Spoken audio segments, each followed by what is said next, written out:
고소한 냄새 나지 않아? 그러게, 어디서 나는 거지? 혹시 참기름이 우승하는 냄새? 둘, 셋. 안녕하세요. 저희는 제7회 대학생 통상정책 토론대회 8강에 진출한 팀 참. 기름입니다. 저는 팀 참기름의 이채연. 김근영. 설민채입니다. 저희 팀명 참기름은 크게 두 가지 의미를 가지고 있습니다. 어떤 요리든 잘 어울리는 참기름처럼 팀원들과 잘 어우러져 재밌는 토론을 만들어 나간다는 의미와 토론에서 맞는 말만 참기름처럼 부드럽게 해나간다는 의미를 가지고 있습니다. 이번 통상정책 토론대회를 통해 한 단계 더 발전할 수 있는 기회가 되도록 최선을 다하겠습니다.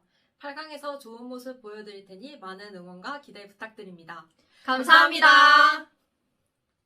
반대측 입론 시작하겠습니다. 1996년 WTO 총회에서 채택된 싱가포르 선언에 따르면 보호무역주의적 목적을 위하여 노동 기준을 사용하는 것을 거부하며 특히 저임금 개발도상국의 비교에 대해 어떠한 의심의 여지가 없어야 한다는 것에 동의하였습니다. 하지만 지금의 통상의제와는 이러한 선언에 역행하고 있습니다. 이러한 저희 반대측은 다음 세 가지 근거를 들어 노동, 환경 이슈의 통상의제와에 반대합니다. 첫째, 노동, 환경 통상의제와는 불공정합니다. 최근 EU 공급망 진출 조건으로 적용되는 의무적인 기업 실사 제도의 경우 역내 국가와 상관없이 모든 국가에게 적용된다는 점에서 표면적으로는 공정해 보입니다. 하지만 EU 역내 기업과 달리 역의 기업은 그동안 시행하지 않았던 지속 가능성의 기준을 충족하기 위한 실사 자료 준비 부담이 훨씬 큽니다. 이러한 기준은 UNFCC의 제3조 1항 선진국과 개도국 간 공동의 그러나 차별화된 책임 원칙에 위배됩니다. 둘째, 개도국에게 교묘한 무역 장벽으로 작용됩니다. 대표적으로 EU가 말레이시아에게 역내 기업 조건으로 높은 수준의 환경 기준 요구를 요구한 사례가 있습니다. EU는 기후변화 대응을 위해 재생 가능한 에너지 및 바이오 연료 및 정책을 운영하고 있습니다. 말레이시아는 해당 규정을 준수했음에도 불구하고 EU는 무역 상대국이 도입한 환경 기준에 대해 적합성 내지 동등성과 수입 허가를 위한 인증을 해주지 않았으며 바이오 연료 생산을 위한 지속 가능한 연료로 야자수를 사실상 배제했습니다. 셋째, 기존 협약과의 마찰 가능성이 높습니다. 예를 들어 관세를 납부하고 반입 절차를 마친 수입 상품과 국내 상품 간의 동등한 대우를 대해줘야 된다는 가트 제3조 내국민 대우 원칙과도 마찰이 있습니다. 이와 같은 규범 충돌이 실질적으로 초래하는 문제는 복수 조약 해석과 적용에 관하여 국가 간의 견해가 대립하여 분쟁이 발생할 수 있다는 문제가 있습니다. 이상으로 반대측 입론 마치겠습니다. 네, 반대팀 자유토론 시작하겠습니다. 아까 찬성 측 입론 잘 들었습니다. 저희가 궁금한 점은 이 통상 의제화를 통해 개발도상국의 국내법이나 제도 수준을 높일 수 있다고 하셨는데요. 근데 과연 이 통상 의제화가 형평성 있게 모든 국가에게 적용이 될 수 있는지에 대해서는 저희는 의문을 갖습니다. 예를 들어 EU 역내 공급망 지침에 따르면은 각 기업들은 EU 역내에 수출을 하기 위해서 각각 기업의 실사 관련 자료를 제출하여야 합니다. 하지만 문제는 EU 역내 기업은 지금까지 다양한 여러 환경, 노동 관련 준비를 해왔던 반면에 역의 기업들은 그동안 시행하지 않았던 지속 가능성을 충족하기 위해 EU 역내 기업보다 더 많은 실사 자료를 준비해야 됩니다. 특히 중소기업이라던가 개도국 기업들 같은 경우에는 상대적으로 실사 준비가 제대로 되어 있지 않기 때문에 이러한 실사 자료를 준비하는 데 많은 어려움을 겪을 것이라고 생각이 되는데 이에 대해서 개도국과 다른 국가들이 같은 형평성을 갖출 수 있는 방법이 어떤 것이 있는지 여쭤보고 싶습니다. 저는 이제 선생님 입장 잘 들었는데요. 좀 보호무역주의로 인해서 이러한 저임금 비교 우위를 해소하려는 것 같다, 공정한 경쟁의 장을 만들려는 것 같다고 말씀을 하셨는데 맞나요? 네, 그렇게 들었는데요. 그런데 저임금 비교 우위를 그런 임금 측면에서만 개도국이 가진 장점이라고 생각하는 것은 좀 위험한 측면이라고 생각합니다. 노동이나 환경 외에도 개도국이 가지는 비교 우위는 많은 부분이 있고 그러한 낮은 노동 기준이 비교 우위의 핵심 요인은 아니라고 판단하기 때문에 그러한 점을 꼭 해소한다고 꼭 그러한 비교 우위를 목적으로 한다고 생각은 하지 않아도 될 것 같은데 어떤 부분에서 그러한 비교 우위, 그런 저임금이 비교 우위라고 생각하셨는지 말씀을 여쭙고 싶습니다. 저희가 말씀드린 부분은 저임금이 비교 우위라는 것이 아닙니다. 물론 저임금 역시 개도국의 비교 우위 중 하나일 것입니다. 그런데 저희가 아까 질문 드렸던 부분은 현재 지금 계속 EU가 나오지만 EU 공급망 지침을 예로 들었을 때 EU 역내 기업과 역외 기업이 그 지침 실사 서류를 준비하는 데 있어서 역량이 다르다는 부분입니다. EU 역내 기업의 경우에는 지금까지 그 전에도 EU 내에서 실시했던 다양한 제도들이 있기 때문에 그러한 부분을 바탕으로 준비 역량을 기를 수 있었지만 역외 기업은 지금까지 관련 제도가 상당히 부족하였기 때문에 그러한 부분에 있어서 역량이 부족하고 그렇다면은 나중에 이 제도가 실질적으로 제대로 시행이 되었을 때 역내 기업은 제대로 자료를 제출함으로써 수출에 문제가 없을 수 있지만 역외 기업에는 아직 준비가 덜 된 부분으로 인해서 그 수출에 문제가 생길 수 있고 그럴 경우에는 EU 역내와 역외를 가로막는 보호 장벽이 생길 수 있다는 점에서 저희는 그 부분에 대한 문제를 여쭙고 싶었습니다. 네, 그리고 찬성 측에게 질문하겠습니다. 인론에서 통상 의제화를 통해 다국적 기업의 참여를 유도할 수 있다라고 말씀해 주셨는데 저희는 통상 의제화의 다자간 규범에는 한계가 있다고 보고 있습니다. 효과적 통상 의제화를 위해서는 다수국의 참여와 성실한 이행이 필요한데 사실상 자발적 필요와 지속적 지지는 계속해서 붕괴해 왔습니다. 그리고 굉장히 모순적인 부분이 있습니다. 결국 입장이 높은 수준의 이행을 다루는 협정에서 참여하지 않는 것에 이득이 있고 이득이 있는 것을 비교하고 참여하더라도 성실히 이행하지 않을 것이 자국의 이익이 된다면 국제협정의 성립 및 유지가 매우 어려울 것이라고 예상됩니다.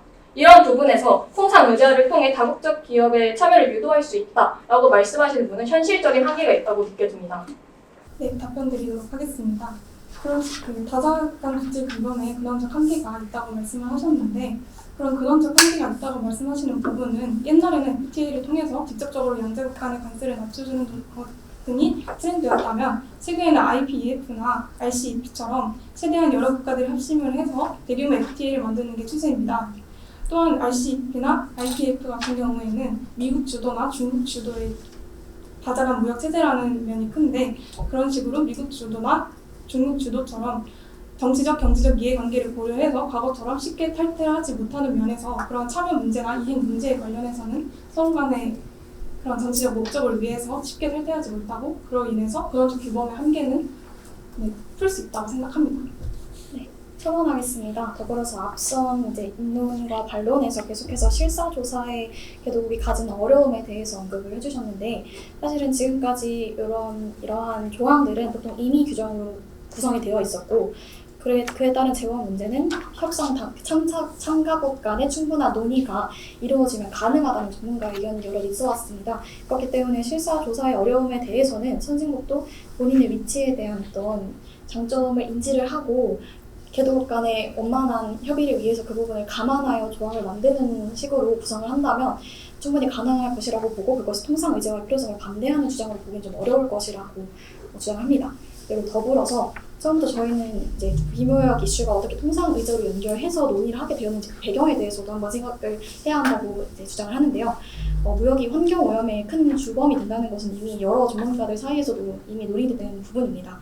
대량 생산 및 대량 소비로 이어지는 무역은 대량의 자원 소모로 이어지고 이것은 결국에 대기 오염과 해양 오염으로도 이어지기 때문에 계속해서 이제 논의가 되어 왔는데 또 더불어서 이런 기후변화의 문제가 생존 문제로 직결되는 개도국의 상황을 고려하였을 때 통상 의제화는 반드시 도입되어야 하는 부분이 아닌가 이 부분에 대해서도 답변을 듣고 싶습니다. 이상입니다.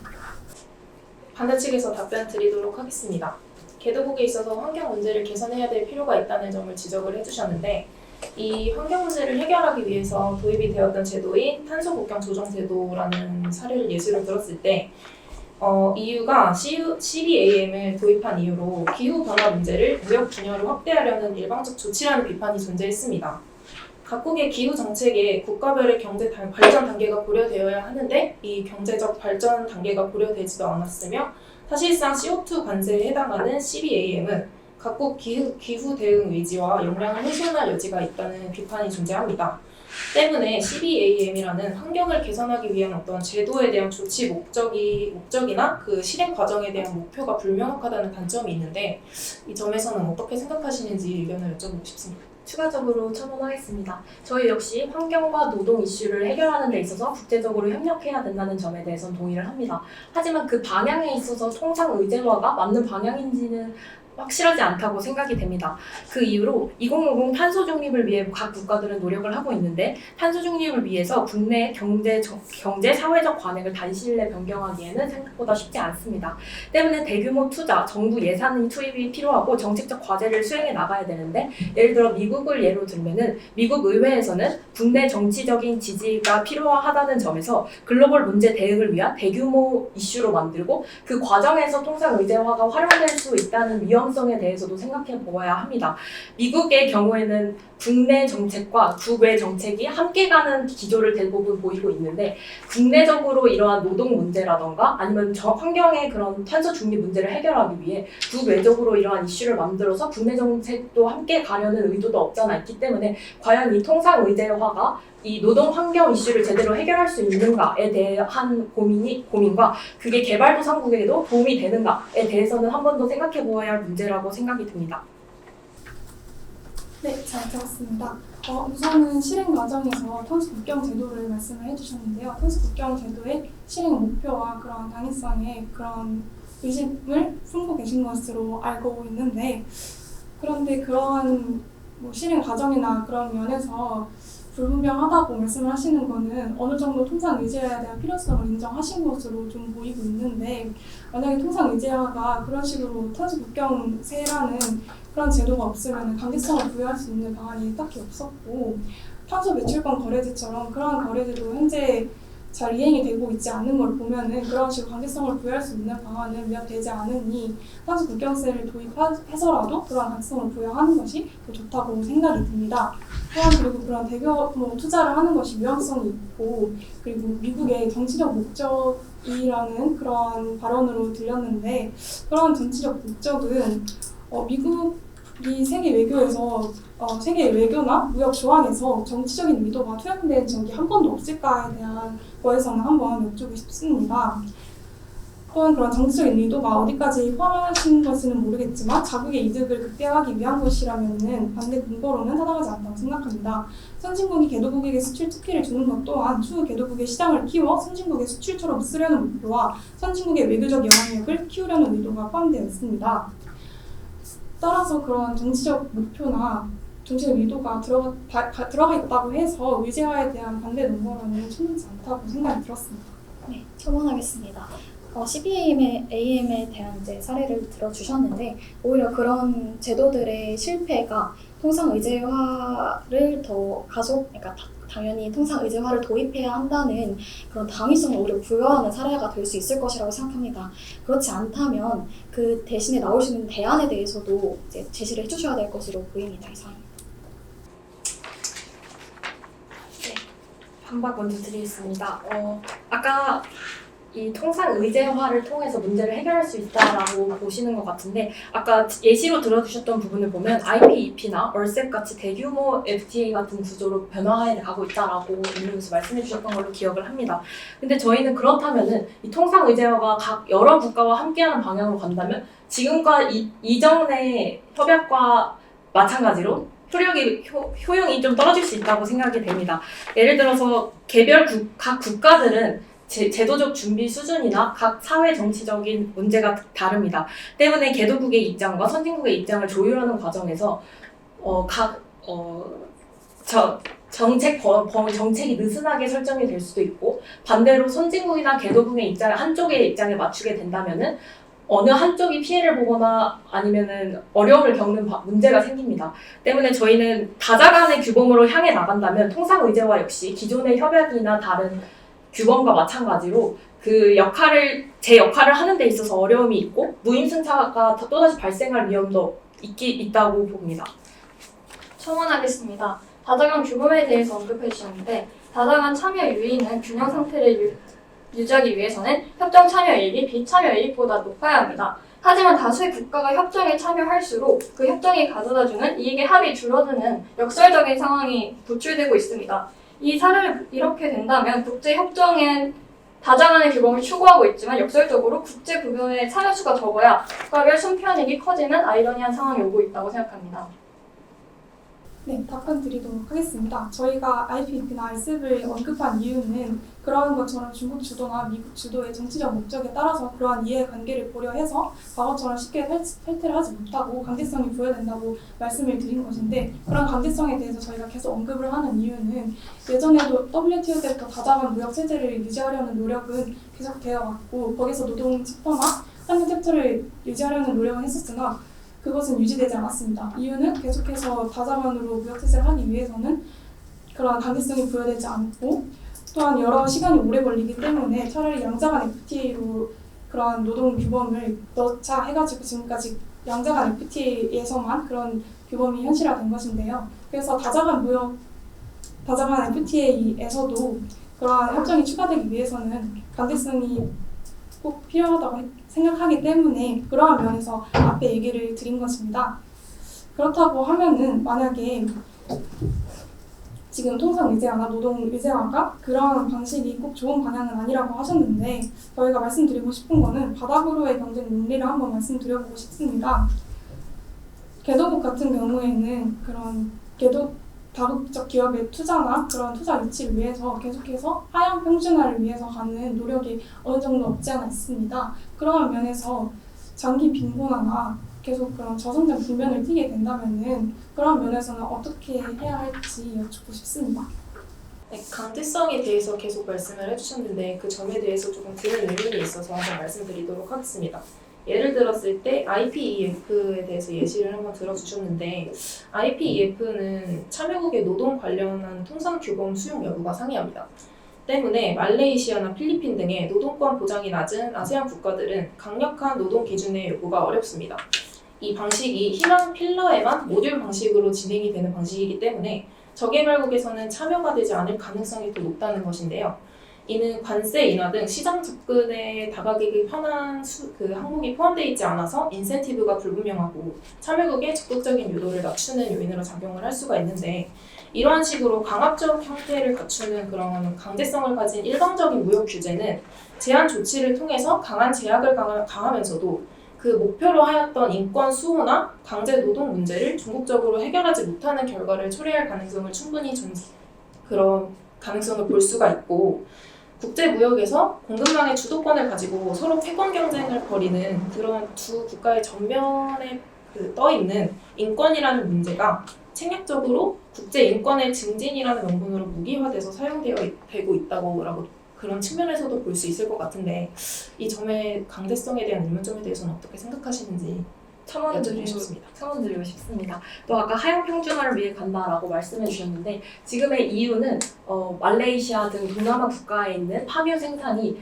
열대 우림을 훼손한다는 이유로 무역이 제재를 가하고 있습니다. 근데 그로 인해 그 말레이시아 지역에 내에 있는 그 파묘 생산으로 인해 발생하는 노동력이라던가 사회가 돌아가는 그런 사회 구조가 무너뜨려지는데, 그럴 경우에는 이런 다른 제조업 같은 그런 기술이 없는 국가의 경우에는 그 파묘라는 생산성이 떨어지면, 파묘의 생산이 떨어지면은 각각의 노동이라던가 사회 환경 문제가 더욱더 심화될 수 있다고 말씀드리고 싶습니다. 네, 첫 번째 반론해주신 부분에 대해서 답변을 드리고자 합니다. 우선은 저희 팀은 캄보디아 사례에 대해서 이야기를 드리고 싶은데요. 미국과 캄보디아가 서로 의료 쿼터제 합의를 한 실험이 있었습니다.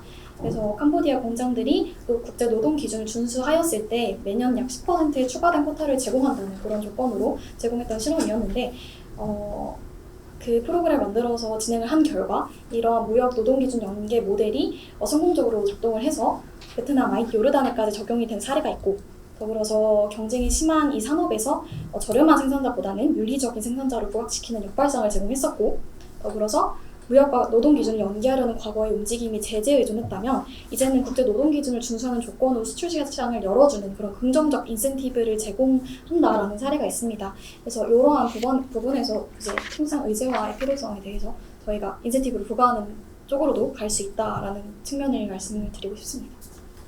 대진말 시작하도록 하겠습니다. 이 토론에서 저희 반대 측은 크게 다음과 같은 세 가지의 측면에서 노동환경 이슈 통상 의제화에 반대함을 주장했습니다. 첫 번째는 보호무역주의의 수단으로 악용될 가능성, 그리고 무역 장벽으로 작용할 수 있다는 점입니다. 무역협정은 당사국 간의 자유로운 교류라는 핵심적 가치를 추구하지만 환경이나 노동 규범을 포함하게 될 때 이 가치가 훼손될 수 있습니다. 공정한 무역 이론에 따른 불공정 비교 우위에 대한 문제점이 분명히 존재한다는 점에서 이 점을 알 수 있습니다. 둘째, 형평성의 문제입니다. EU 공급망 실사 지침에 역의 비협의 어려움이라는 문제점을 들어 저희 반대 측에서는 제시를 하였으나 찬성 측에서는 역내 기업이 부담을 가질 수 있지만 도와줘야 할 부분이라는 모호한 표현을 사용하셨고 이는 명확한 해결 방법이 아니라고 판단이 되어 아쉬움이 남았습니다. 셋째, 현재의 노동과 환경 관련한 대응 통상 정책은 그 문제 해결에 궁극적인 목표를 두고 있지 않습니다. 기존의 다자 무역 체제 및 지역 무역 협정을 통한 통상 정책이 노동과 환경 문제에 소홀하여 효과적인 대응이 어렵습니다. 이 치명적인 단점에 대한 명확한 해결책 없이 이상적인 방안을 제시해 주신 점에 있어서도 아쉬움이 남았다고 판단이 되었습니다. 때문에 저희 반대 측에서는 앞서 말씀드렸던 점들을 바탕으로 이러한 이슈를 통상과 결부시키기에는 무리가 있다고 주장하는 바입니다. 현재의 통상의제화는 이를 해결하기 위한 확실한 수단이 되지 못하며 보호무역주의로 향하는 지름길입니다. 현재의 상이한 노동과 환경 제도 속 통상의제화는 문제 해결이 아닌 혼란을 초래한다는 점을 강조드리며 발언 마치도록 하겠습니다. 감사합니다. 네, 찬성팀 매진말 시작하도록 하겠습니다. 우선 기후위기 측면에서 한 번 더 얘기를 드리자면 아까 바다계보의 경쟁 논리를 한 번 더 말씀드렸었는데요. 국가들 간의 바다구로의 경쟁 행위의 또 다른 하나는 경쟁국에 비한 환경 규제의 상대적 완화 내지 환경 오염의 행위의 방치입니다. 최근 중국의 스모그 방치 정책을 대표적 예로 꼽을 수 있을 것 같습니다. 환경 당국자들은 매일 새벽 기준치의 500배에 달하는 매연을 뿜으면서 국경으로 들어오는 트럭들을 단속하지 못한다는 이유로 단속에 따르는 자동차 회사들이 판단한다 하는 경제적 사정을 들고 있고 함부로 기준을 강화했다 하는 석유 공급에 차질이 생기면 사회가 불안해진다는 이유를 대고 있습니다.